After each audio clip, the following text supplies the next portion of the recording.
సహస్ర హత్య కేసుకు సంబంధించి కొన్ని కోణాలు బయటపడుతున్నప్పుడు ఆశ్చర్యకరంగా అనిపిస్తుంది. ఫస్ట్ రోజే నిందితుడిపై అతడి తల్లి డౌట్ పడింది. వాడి క్రిమినల్ మైండ్ సెట్ పై కూడా తల్లికి మొదటి నుంచి అనుమానం. అందుకే ఈజీగా వాడిని కనిపెట్టగలిగింది ఆ తల్లి. రెండో రోజు తానే చంపేశానని ఆ నిందితుడు తల్లి దగ్గర ఒప్పుకున్నాడు. అయినా ఆ తల్లి పోలీసులకు చెప్పలేదు. అప్పుడే చెప్పుంటే రెండో రోజే కేసు తేలిపోయేది. కానీ కొడుకుని కాపాడాలని ఆ తల్లి నిజం దాచింది. తన కొడుకుపై ఎవరికీ డౌట్ రాదనుకుంది.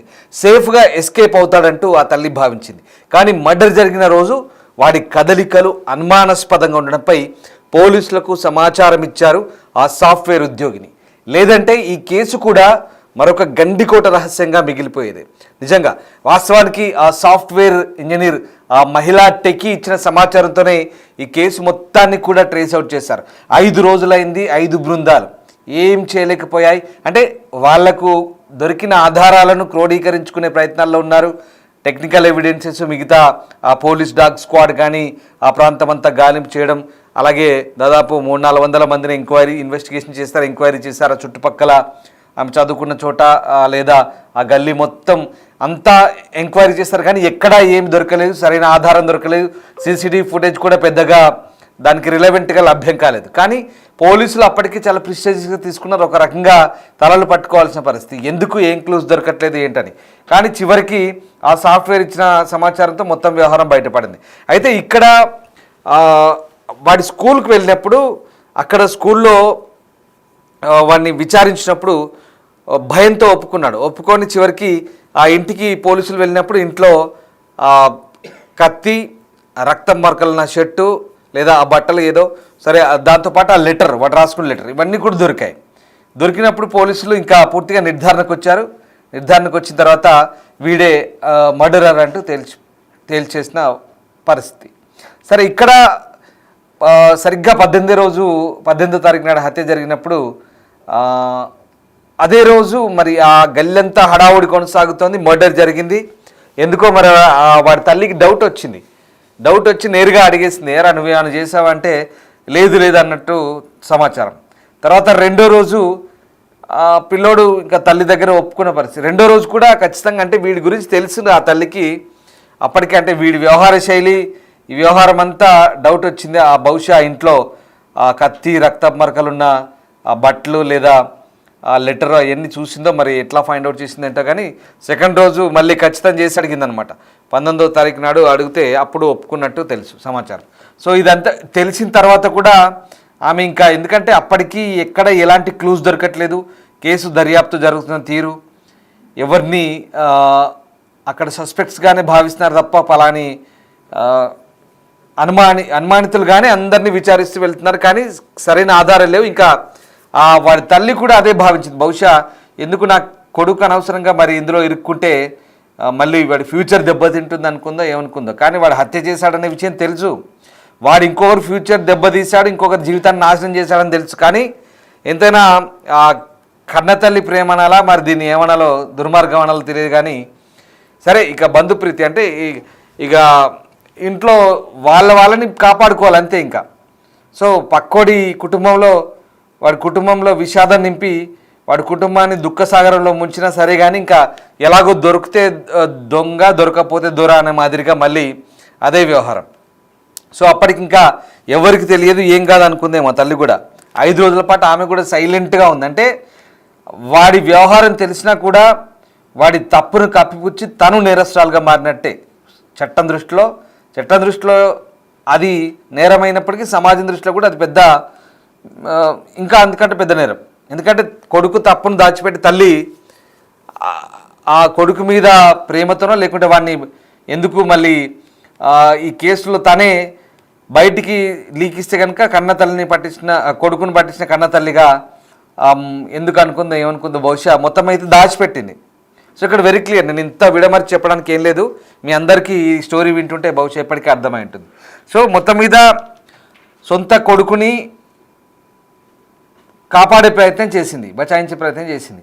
కానీ అక్కడ ఓ కూతుర్ని పోగొట్టుకున్న ఆ కుటుంబం ఎంతో దుఃఖంలో ఉంది. మరి ఆ కోణంలో ఆలోచిస్తే కనుక ఈ తల్లికి కనుక అలాంటి కూతురు కూడా ఉంది మరి. కానీ ఈమె కొడుకు మీద ప్రేమతో వీడు మర్డరర్ అని తెలిసినా కూడా వీన్ని వ్యవహారం బయటికి చెప్పలేదు, అప్పటికి కూడా ఎవరికి చెప్పని పరిస్థితి. సో ఆ రకంగా ఇప్పుడు ఇక్కడ పేరెంట్స్ కూడా ఇంట్లో బహుశా ఇంకా తల్లికి తెలిసిందంటే అందరికీ తెలిసి ఉంటుంది. ఎందుకంటే విత్ ఇన్ ఫ్యామిలీ డిస్కస్ చేసుకుని ఉంటారు. వాడి చెల్లి అక్క ఉంది, ఆమెకి తెలిసి ఉంటుంది, బహుశా ఆ తండ్రికి తెలిసి ఉంటుంది. వాడు ఎంత తాగుబోతైనప్పుడు కూడా తండ్రి విషయం చెప్పినప్పుడు షాక్ గురై ఉంటాడు. సో ఎవరికి చెప్పకండి అంటూ బహుశా ఇంట్లో డిస్కస్ చేసుకుని ఉంటారు. 4-5 రోజుల నుంచి బయట పెద్ద హంగామా నడుస్తుంది. ఓ సహస్ర మర్డర్, తెలుగు రాష్ట్రాల్లో సంచలనం, హైదరాబాద్ వ్యాప్తంగా సంచలనం, 5 బృందాలు, గాలింపు చర్యలు, కేసు పురోగతి, కేసు కొలిక్కిరాలు, ఇట్లా రకరకాల మీడియాలో కథనాలు. అప్పటికే మీడియా మొత్తం మారుమోగిపోతుంది. సహస్ర హత్యకు సంబంధించి ఎక్కడ ఎలాంటి ఆధారాలు కానీ క్లూస్లు కానీ లేవు. ఎవరికి తోచిన యాంగిల్లో వాళ్ళు రకరకాల కథనాలు ప్రసారం చేస్తున్నారు. సో అక్కడ కొంతమంది సస్పెక్ట్స్ ఇంటి పక్కల వాళ్ళ, చుట్టుపక్కల వాళ్ళ, విత్ ఇన్ హౌస్లో అక్కడ వేరే ఆ ఇంట్లో అద్దెకుండే వాళ్ళ గురించి అనుమానాలు, ఆఖరికి ఆ చనిపోయిన సహస్ర తల్లిదండ్రుల మీద కూడా అనుమానాలు. తండ్రి మీద అనుమానమే, తల్లి మీద అనుమానమే.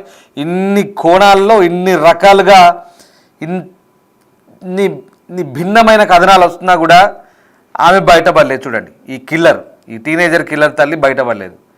ఆ తండ్రి తల్లి పేరేంటో రివీల్ కావట్లేదు. ఇంకా పోలీసులు వాళ్ళిద్దరిని కూడా ప్రస్తుతం వాళ్ళు పోలీసుల అదుపులోనే ఉన్నారు. చాలామంది మేము కామెంట్లో వింటున్నప్పుడు, కామెంట్లో చదువుతున్నప్పుడు కూడా అదే అంటున్నారు, వాళ్ళని ఇంటర్వ్యూ చేయండి, వాళ్ళని బయట పెట్టండి అంటే వాళ్ళకు సంబంధించిన వ్యవహారం ఇప్పుడు వాళ్ళు పోలీసుల అదుపులో ఉన్నారు. సో ఎక్కడ వాళ్ళని రివీల్ కావట్లేదు, బయటికి రావట్లేదు. అంటే స్థానికులకు తెలుసు, ఆ చుట్టుపక్కల ఉండే వాళ్ళకి, అక్కడ ఉన్న వాళ్ళకి అందరికీ తెలుసు వాళ్ళు ఎవరు ఏంటి, ఈ పిల్లోడి గురించి అందరికీ తెలుసు. ఆల్రెడీ ఆ పిల్లోడి తల్లిదండ్రుల గురించి కూడా తెలుసు. ఇప్పుడు వాళ్ళ ఇంట్లో పక్కింట్లో కిరాయికుంటున్న వాళ్ళు ఎవరెవరు తెలిసే ఉంటారు కదా, కంపల్సరీగా తెలిసే ఉంటారు. సో కానీ ఇక్కడ మనం బయటికి చెప్పడానికి, వాళ్ళను బయట ఇంటర్వ్యూ చేయడానికి, రివీల్ చేయడానికి ఛాన్స్ లేదు. ఎందుకంటే ప్రస్తుతం వాళ్ళు పోలీసుల అదుపులో ఉన్నారు. మరి ఇప్పుడు వీడైతే జువైనల్ కోర్టులో హాజరుపరిచినప్పుడు వీటికి సంబంధించి ఏదో ఒక తీర్పు అయితే ఉంటుంది. కానీ ఇక్కడ తల్లిదండ్రులకు సంబంధించి ఎలాంటి నిర్ణయం తీసుకున్నారనేది ఇంకా తేలాల్సింది. అయితే ఈ ఏప్రిల్లో బర్త్డే జరిగినప్పుడు ఈ కిల్లర్ ఎవడైతే ఉన్నాడో వాడి చెల్లో అక్కో, బహుశా వాడి సిస్టరు, ఇద్దరు కలిసి వెళ్ళి సహస్ర ఇంటికి వెళ్ళి ఆ కేక్ కటింగ్లో పాల్గొన్నారు, కేకులు తినిపించారు. ఆ ఫోటో కూడా బయటకు వచ్చింది. అంటే ఈ ఇరు కుటుంబాల మధ్య ఏదో చిన్నపాటి బర్త్డేలైనా సెలబ్రేషన్లైనా పిలిపించుకునేంత సాన్నిహిత్యం ఉందన్నమాట. సో అక్కడ కానీ వీడి లోపల వీడి బుర్ర ఇంత కరడుగట్టి ఉంది, ఇంత దుర్మార్గుడు, ఇంత నీచుడు, ఇంత కసాయుడు అనుకొని ఎవరు అనుకోలే కదా. వాళ్ళ తల్లిదండ్రులు అనుకోలేదు, వీళ్ళ తల్లిదండ్రులు అనుకోలేదు. బహుశా అదిగో ఆ పనికి మాలిన బ్యాట్ కోసం ఈ మర్డర్ చేశాడని ఎవరు ఊహించలేదు.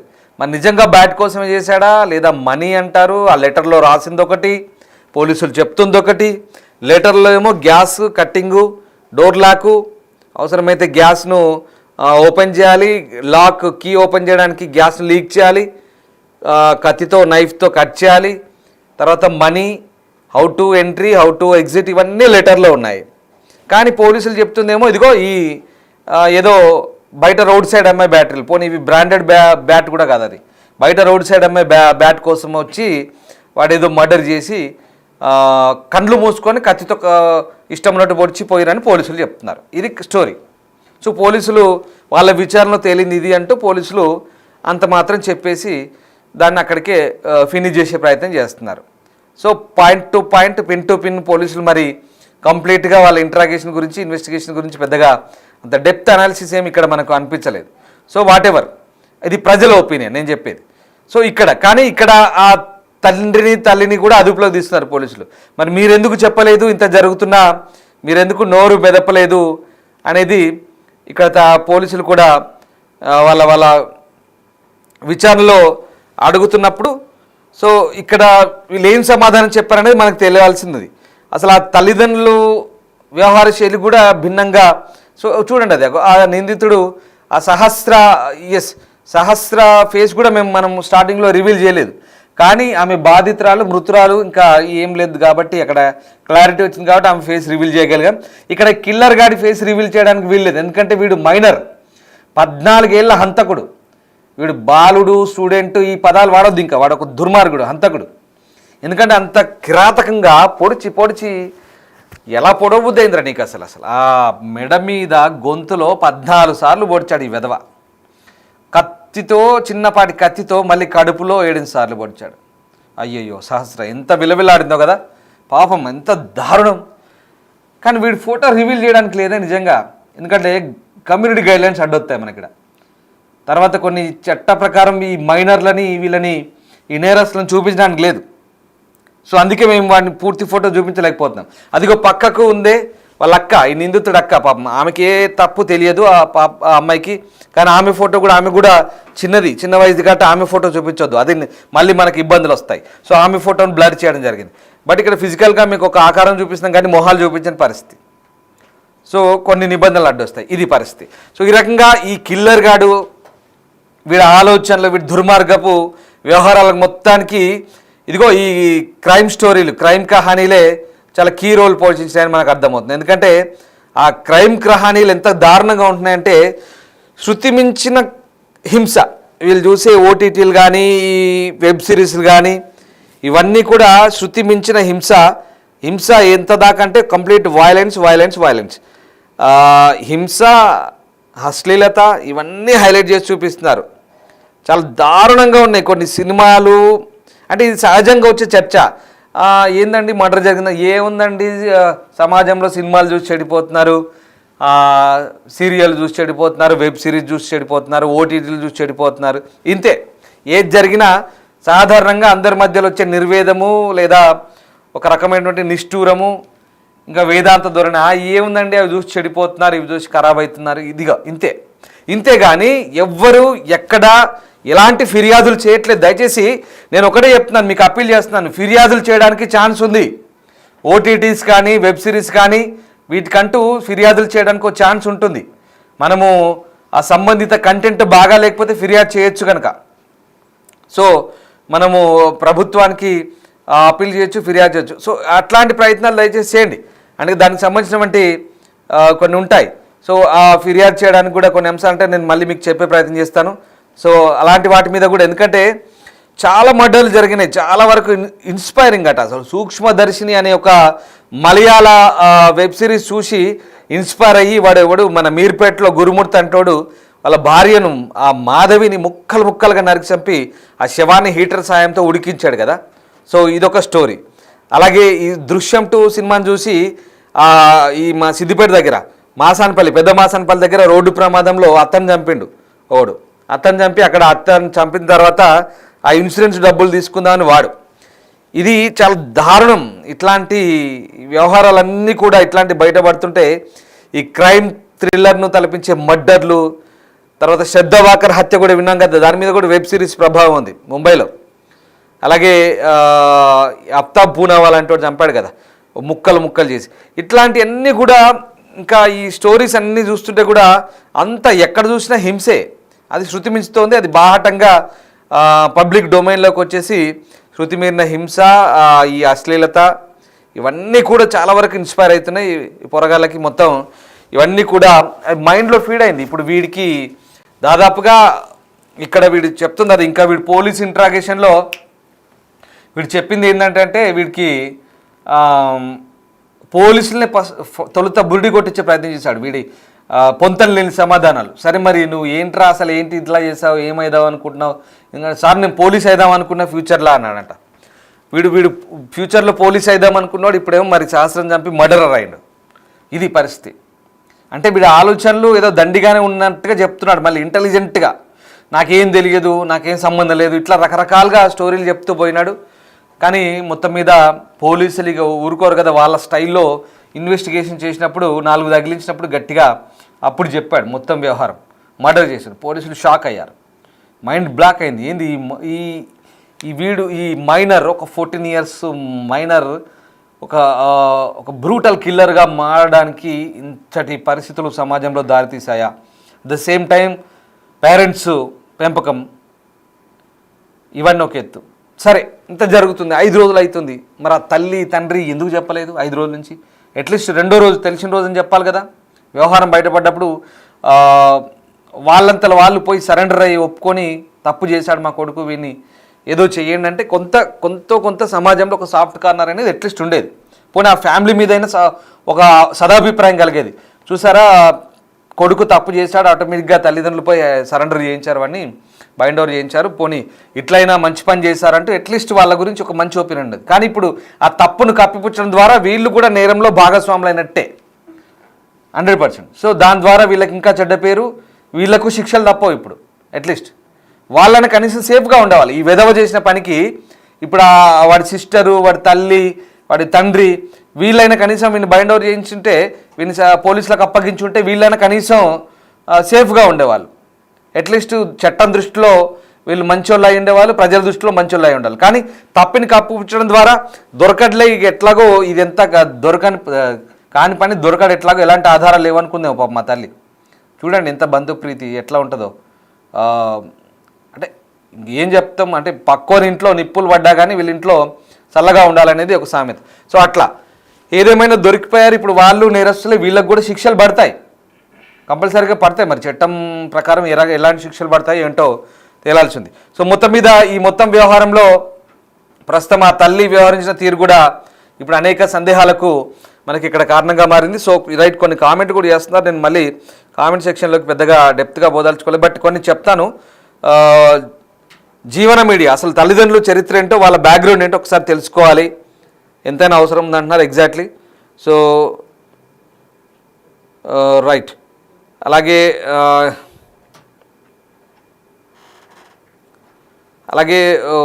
ముందుగా పేరెంట్స్ని పనిష్ చేయండి అంటూ కొంతమంది పెడుతున్నారు.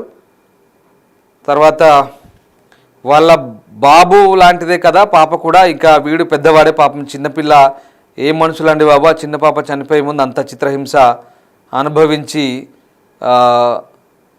ఉన్నట్టుగా మాట్లాడుతున్నారు. సో రైట్, ఇక రకరకాల కామెంట్లు వస్తున్నాయి. సో మొత్తం మీద భిన్నాభిప్రాయాలు వస్తున్నాయి, ఒక్కొక్కరు ఒక్కో రకంగా పెడుతున్నారు. సరే, ఎవరి విచక్షణకు వాళ్ళని వదిలేద్దాం. రైట్, ఇది మొత్తం మీద వాళ్ళ తల్లిదండ్రులు జరుగుతున్న సిచ్యువేషన్. మొత్తం మీద ఈ మొత్తం వ్యవహారంలో ప్రస్తుతానికి ఆ తల్లి పాత్ర కూడా చాలా అనుమానాస్పదంగా అనిపించి పోలీసులు ఇన్వెస్టిగేషన్ చేసినప్పుడు కంప్లీట్గా ఈ మొత్తం వ్యవహారానికి పోలీసులు మరి ఎట్లాంటి ఎండ్ కార్డు ఇస్తారని చూడాలి. చట్టాలు ఏం చెప్తున్నా, ఎలాంటి శిక్షలు పడతాయో వేచి చూడాల్సిందే.